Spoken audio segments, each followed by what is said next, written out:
fact, Paul's letters have few explicit mentions of Jesus' acts or words on earth. His acquaintance with the Jewish homeland being small, he concentrates on the risen Jesus, who appeared to him in the diaspora. That is where, according to his critics, he picked up the components he would weave together into a new religion, reflecting his own psychological makeup and Greek education more than the rich events unfolded in the life of Jesus. The great scripture scholar, Rudolf Bultmann, wrote that the teaching of the historical Jesus plays no role, or practically none, in Paul. In fact, his letters barely show any traces of the influence of the Palestinian tradition concerning the history and preaching of Jesus. With no credentials for knowing Jesus outside his own private revelations, Paul dared to disagree with and criticize the original 12, and Peter their leader, and James the brother of the Lord, who presided over the gatherings in Jerusalem.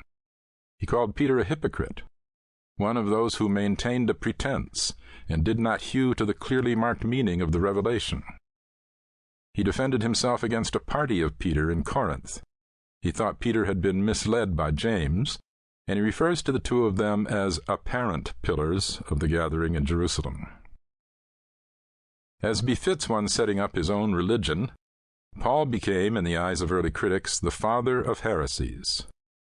All through Christian history, Paul has been a sign of division, a stone on which many stumble.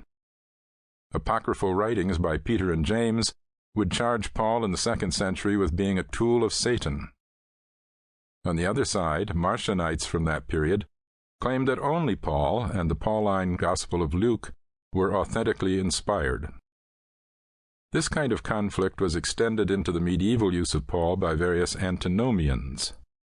The problem reached its climax in the Reformation, a fight over what Paul meant, in which at times there seemed to be little concern over what Jesus meant.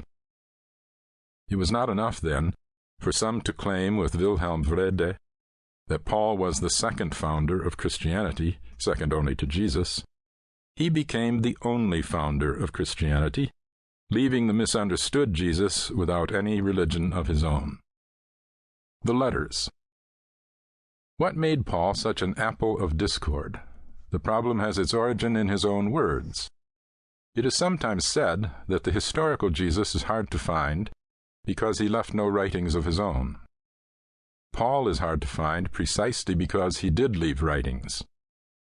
The letters attributed to him in the canonical New Testament seem to fall apart in our hands as we try to read them. Almost half of them, 6 of the 13, are no longer accepted by the mass of scholars as authentically his.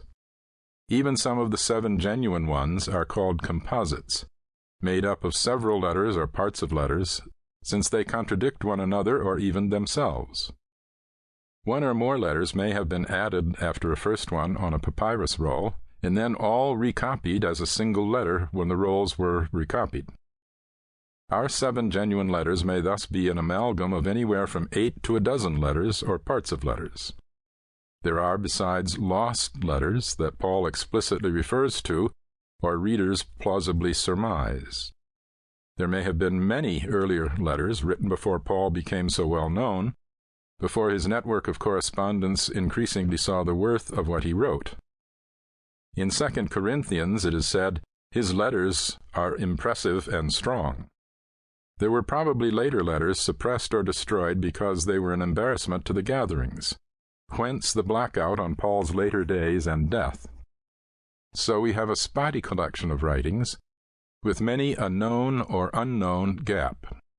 Even when one winnows down the few extant missives to an agreed-on authentic core, the letters remain dark or elusive. Within half a century or so of their composition, the so-called Peter of the New Testament was calling them difficult and potentially misleading on the subject of the end time. He wrote in the 2nd letter of Peter, "Keep in mind that our rescue comes from the Lord's staying with us, as Paul, the brother we love, wrote to you out of the wisdom imparted to him." He has made the same point in all the letters he wrote on this subject. There are things in them hard to understand which the unlettered and unsteady twist about, as with the rest of his writings, to their private and pernicious sense.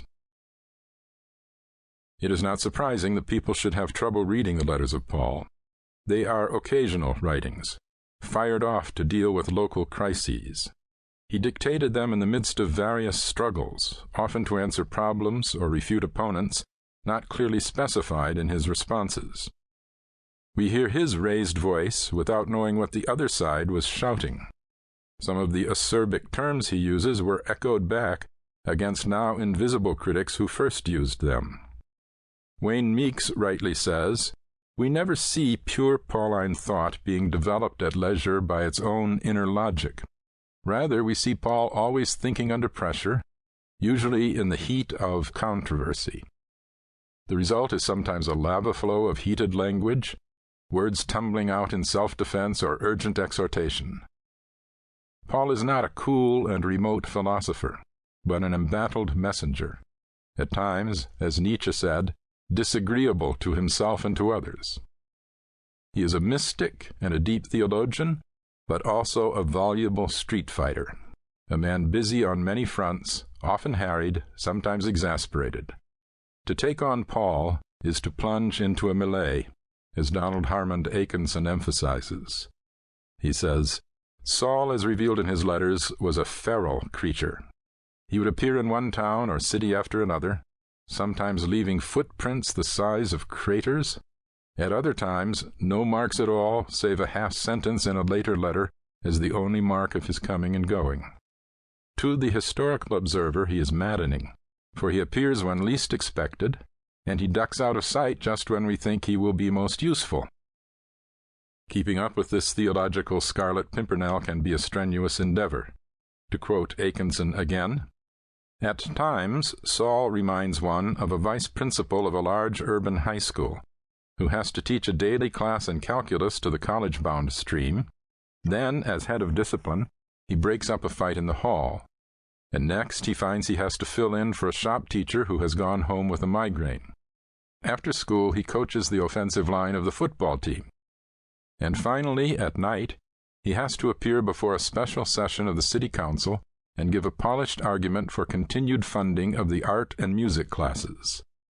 So we honor the canon of Saul's letters by accepting their sometimes distracted, sometimes staccato quality as part of the warrant of their authenticity, the words of a man on a mission. As one would expect of a man facing in so many directions to cope with so many tasks, Paul treated different situations with different approaches. He had to keep explaining his different treatment of Jesus' followers who were circumcised and those who were not. He gave different advice on observance of the Jewish food code to the Galatians and to the Romans. He refused to accept financial support from the Corinthians, but welcomed it from the Galatians. He is frank about the flexibility of his mission strategies. He says, "While I am not anyone's slave, I have made myself everyone's slave, to win over more of them. For Jews I have been a Jew, to win over Jews. For those observing the law I have been under the law, though not subject to it, to win over those under the law. To those free of the law I have been free of the law, not in fact free of God's law, but under Messiah's law, to win over those free of the law. I am weak with the weak, to win over the weak.